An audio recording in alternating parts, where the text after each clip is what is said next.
జైవి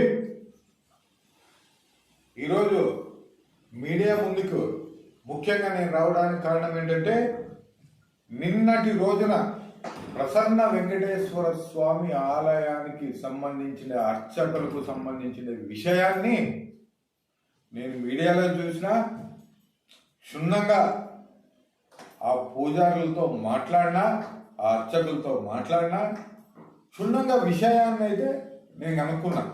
ఈ విషయం తెలిసి కూడా దాదాపుగా నా దృష్టికి వచ్చి నాకు తెలిసి కూడా చాలా రోజులు అవుతాను. విషయం ఏంటబ్బా అంటే, నరసింహమూర్తి అనే ఒక అర్చకుడు గతంలో అక్కడ పూజారిగా వ్యవహరిస్తున్న ఆయన్ని తొలగించి కొత్త వాళ్ళని పెట్టడం అనేది జరిగింది. ఇది అందరికీ తెలిసిన విషయమే. వీరు కోర్టుకు పోయి హైకోర్టు నుంచి ఉత్తర్వులు తెచ్చుకున్నారు. హైకోర్టు ఉత్తర్వులు తెచ్చుకొని ఈఓ గారిని కూడా పర్సనల్గా వాళ్ళ ఇంటికి పోయి కూడా కలిసినారు అర్చకులు. కలిసినారు, అంతా బాగానే ఉంది. అంటే కోర్టు ఉత్తర్వుల్ని గౌరవిస్తూ నిన్న ఈఓ గారు వాళ్ళకి టెంపుల్ కీసు, దానికి సంబంధించిన కొన్ని ప్రాపర్టీస్ హ్యాండ్ ఓవర్ చేయడం జరిగింది. జరిగిన తర్వాత అక్కడికి కొంతమంది అధికార పార్టీ నాయకులు టెంపుల్లోకి ఒకరి తర్వాత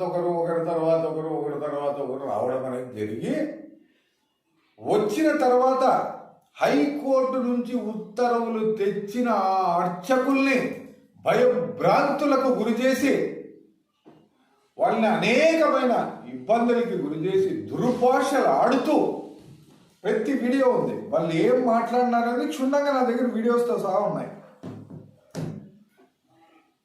సభ్యత సంస్కారం అనేది లేకున్నట్టు మాట్లాడడం అనేది ఎంతవరకు సబబు? దాన్ని పక్కకు పెట్టేస్తే, గతంలో ఆ ఆలయంలో జరిగిన విషయాన్ని కూడా నేను మీడియా ముందుకు తీసుకొచ్చిన. ఆ విగ్రహాలు పక్కకు పెట్టడము, లోపలికి పెట్టడము, ఇవన్నీ తెలిసి సీఎం గారి దృష్టికి కూడా తీసుకుపోయినా. అది ఎంక్వైరీ ఎంతవరకు జరుగుతా ఉందో, ఎంతవరకు జరగడం లేదో ఆ కమిషనర్కి తెలియాలా, అక్కడ నుండి ఈఓకి తెలియాలా, ఆ పై నుండి అధికారులకు తెలియాలా ఎంతవరకు వచ్చిందే వాళ్ళ ఎంక్వైరీ. ఎండోమెంట్ ఆఫీస్లో ఏమైనా కంప్లీట్ చేస్తారా ఇక్కడ? ఎండోమెంట్ ఆఫీస్లో కంప్లైంట్ చేసినా, ఎండోమెంట్ కమిషనర్ గారికి కంప్లైంట్ చేసినా, సీఎం గారికి కంప్లైంట్ చేసినా, అందరికీ కంప్లైంట్ చేయడం కూడా అయిపోయింది. కానీ ఎంక్వైరీ ఏం జరుగుతూ ఉంది అనేది అయితే నాకైతే తెలీదు. ఎంక్వైరీ చేస్తున్నామన్నారు, ఏం చేశారో ఏం కదో తెలియదు. ఆ విషయాన్ని అట్లా పక్కన పెడితే, హైకోర్టు ఆర్డర్స్ ఉన్నప్పటికీ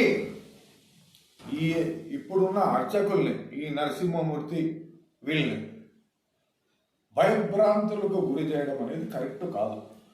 నీకట్లా ఏదైనా ఉంటే కోర్టుకి వెళ్ళి, కోర్టు ద్వారా మీకు అనుకూలంగా ఉత్తర్వులు తీసుకోరండి. ఎందుకంటే మనకి కోర్టు అనేది సుప్రీం.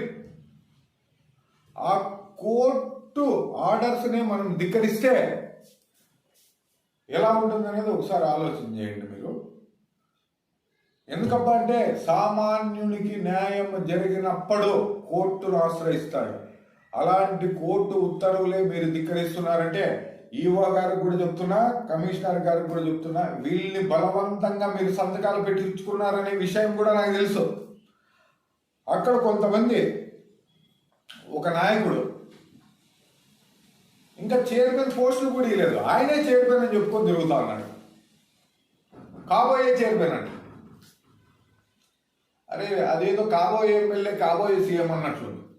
కాబోయే చైర్మన్ అయినాక చైర్మన్ అని చెప్పుకుంటాయా బాబు? ముందుగానే చైర్మన్ అని చెప్పుకోకండి.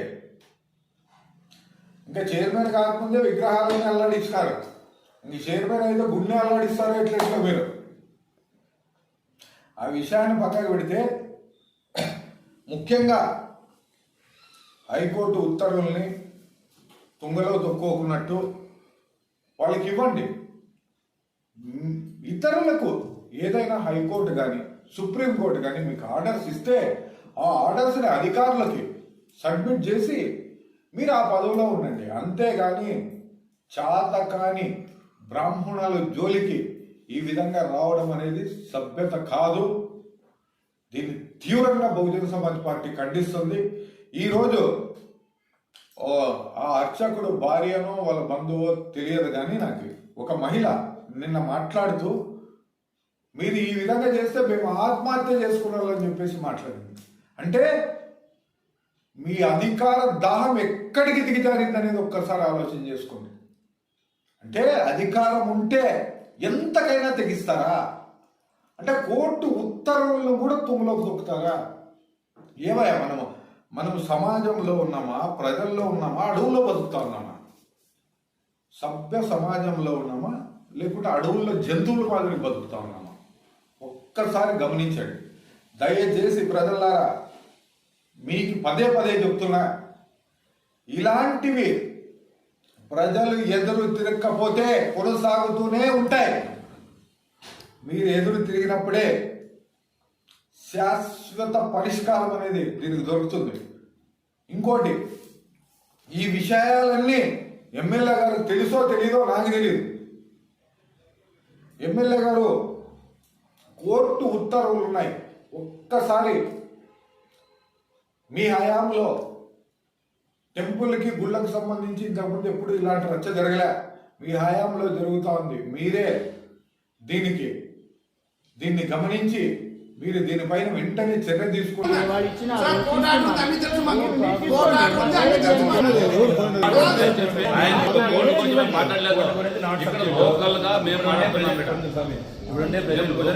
ఉన్నాడు.